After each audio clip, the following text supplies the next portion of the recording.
This is Andy Purewal for ID Boxing. I'm joined by Liam Beefy Smith over Zoom this Saturday morning. Liam, firstly, how are you? I'm good, mate. You? I'm all good now. Obviously, I know you just had Paul's birthday. Was it a good day? Yeah, just went away for the night, mate. Yeah, not on too heavy. I see the smile there. So it's probably stories which you don't want to share with us, but it's obviously been an interesting 48 to 72 hours now in the boxing world. Today, rather, we was due to see a big fight between Conor Benn and Eubank Jr, which is no longer going ahead due to an adverse finding in one of Conor's VADA tests. Liam, firstly, just wanted to get your reaction to when you first heard the news about that finding. Mate, obviously I'm not going to sit here and beat around the bush and tell you lies. Like I say, I like Conor. I was a fan of Conor. Well, I like Conor and I'm a fan of Conor, but he's failed the drug test, so he's failed the drug test for something, performance enhancing drug. So like I said last time, he's a cheating bastard, and there's no place for them in the sport we're in. I'm not going to sugarcoat it because I've seen a lot of people who are very, very vocal about drug cheats was quite quiet on it because maybe it's Conor, because he's, maybe Eddie's golden boy a little bit. But at the end of the day, you treat one like you treat them all. He's failed the drug test, which is something that can't be done by accident in a protein drink or in a meat. He's failed the drug test on something that you've got to take. You need to take it or you haven't took it. And like I say, until he clears his name, let's have it right. He's failed 2 drug tests, not 1. So. Was it a surprise to you, Liam, when you'd seen the news itself actually break? Not really, no. Not really, mate, no. I say there's a number of rumours go around the sport with him. And that was one of them I did, to be honest with you. Liam, there's been some articles coming out today, or rather late last night, that he could potentially face a 4-year ban. I just want to get your thoughts on that. Do you think that's kind of No, it should, yeah. Yeah, I think that's. But the only reason you've got to feel for him if that's the case is because he's going to get a 4-year ban, and the others, there's been other people who haven't. But I just think there's no ban that's short enough for what they deserve, and maybe they need to start making an example of people because there's no room for it in the sport we're in. We're in a dangerous enough sport as it is to someone to be trying to cheat. Like many people have said, you're not enhancing it to win a medal. You're not enhancing yourself to score a goal, win a race, ride a bike. You're enhancing yourself to punch someone's face in. And it's just, there's no room for it. Liam, one thing which kind of broke soon after the news about the adverse finding was the test was done around September 1st, and then the results came back around the 23rd of September. So for a couple of weeks prior to the actual fight night date, the teams, the board, everybody involved on that side of things knew about it. Do you believe if it wasn't for the Daily Mail's article, everybody would have found out about the adverse finding? Or look, mate, I'm not going to point fingers and call people what I don't know 100% on, but I think in some way or other, because the magnitude of that fight, the people who knew about it may have tried to keep it quiet. Like I say, Eubank Jr was willing to go ahead with that fight, even though Conor failed it. So I feel like that's being brought up to him. He's okay with it, but then obviously sort of try to keep it quiet. Go ahead with the fight, and then maybe just, I don't know, maybe try and push under the carpet, or maybe see how they can get away with it. See if it can be.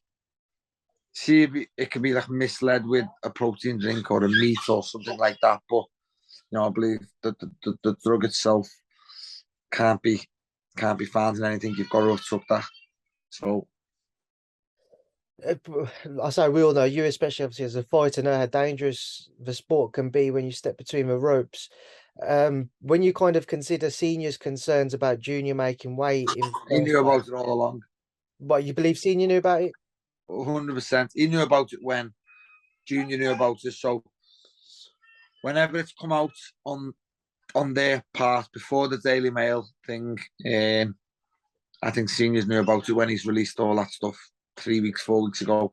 With the I don't want him to fight. I've lost one son and blah blah. No, like, and then he put all boycott the fight. I just think 100% seniors knew about that fight. That test. With the kind of the image of the sport itself, Liam, how damaging has this period been in your eyes? Because as I said, it's very dangerous, and it's always had people raise question marks over how brutal it can be at times.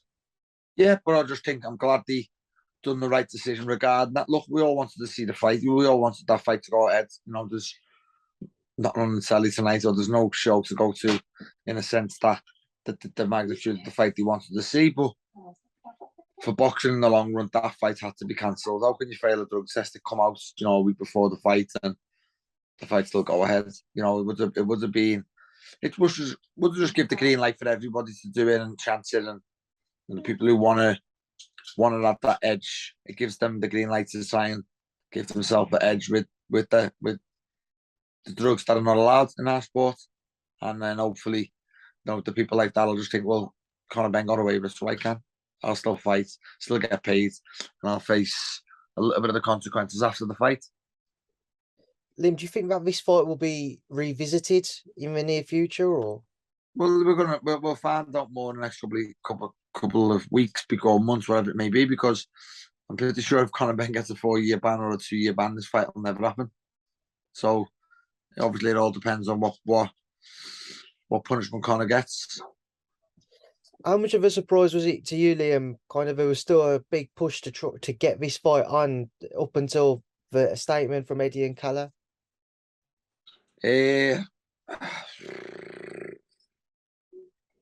Surprised, maybe not a lot. I was baffled by it a little bit, but look, I think Eddie knows it's a huge fight. Eddie's probably trying to look at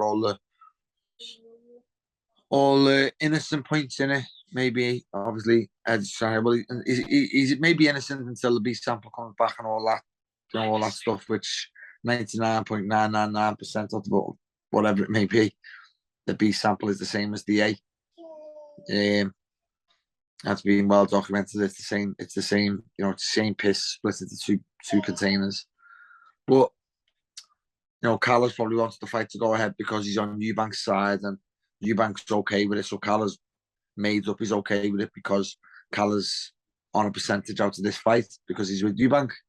So you can see why they've all wanted it to go ahead. Obviously, as soon as Eubank has said it's okay, then they'll all want it to go ahead. And rightly so, people have stepped in and stopped it, which is the right decision for boxing going forward. Were you surprised, Liam, that Junior still wanted the fight to go ahead? No, not at all, mate. We're fighters here. You've got to look at Junior's point of view. Junior seemed to be okay with the weight he was doing, interviews and whatnot. He did look like he was not far off. So look, if I'm Junior there, nothing disrespectful towards Ben was, but if I'm him, I'm not confident in this fight. I'm just thinking Conor Benn can be on what he wants. He won't beat me in a month of Sundays, and that's what I'll be thinking. I don't care what he's on. You know what I mean? And that's a fighter's mentality rather than being being stupid. I just think Eubank will have thought, I'll beat him anyway, and then I get paid. Let's have it right now. Eubank Jr. doesn't get paid, and that's the going to be the biggest thing, because we're also none of them undercard fighters get paid, but none of them undercard fighters will be liable to sue or anything. I don't think. Whereas Eubank and Salins maybe might sue in some way. I'm not clued up on how they're going to do it, loss of earnings or what, but because it's not an injury, because it's a drug thing, I'm pretty sure Eubank will be able to sue some sort of way. Obviously, for all of those teams, they have their right to reply, and we're still waiting to hear more from them. But for yourself, Beefy, you've obviously been spoken about as a potential opponent for Junior. Is it something which you've considered that maybe now this fight isn't happening, not obviously in the near future, but maybe in a couple of months' time towards the back end of this year, you'd revisit that fight? Yeah, it maybe could happen sooner rather than later, but it was something that was there anyway, regardless whether he was fighting Conor Benn next or Golovkin next or the Journeyman next. It was something that is spoke about. I was going to have one fight, he's having one fight, and then we're going to talk about fighting next. So it was just like coincidence that he fought Conor Benn next, which is a big fight. So maybe now that fight's not going to happen. Maybe because Eubank Jr is not far off. Well, he's in condition to fight, so he's going to want a little break, and then he's going to want to fight before Christmas. So, I've said all along, I'll be ready for December. If not December, I'll be ready whenever it may be. But yeah, it's a fight that I want next. It's a fight I like next, and it's a fight I'd take next. What have your early discussions been since the Mourinho fight with Sky and with Boxer about your next outing? We're looking at maybe December the 17th. If a possible fight can be made, that's worthwhile. I need a big fight next. It's no secret. So I'm not just going to fight for a date with another McKinney or someone like that. I need a big fight now, and it starts Sky and Boxer, Ben Shalom, Adam Smith to go and produce that for me. And whether it's Eubank or whether it's another big name, we'll wait and see. But it'll be interesting over the next week or two. Does you versus Eubank end up on pay-per-view? I'm not sure. That's out of my hands. It's irrelevant to me in what it may be. But like I say, me and Eubank's a better fight than Eubank and Conor Benn. Put it that way. But obviously, their names because the fathers is a little bit bigger, a little bit more interesting. But me and Eubank's a better fight than Eubank and Conor Benn. Right, Liam, I appreciate you doing this interview this morning. Obviously, I'll leave you now to enjoy the rest of your weekend and your Saturday. Thank you for speaking to me in ID Boxing. Nice one, mate. Thanks.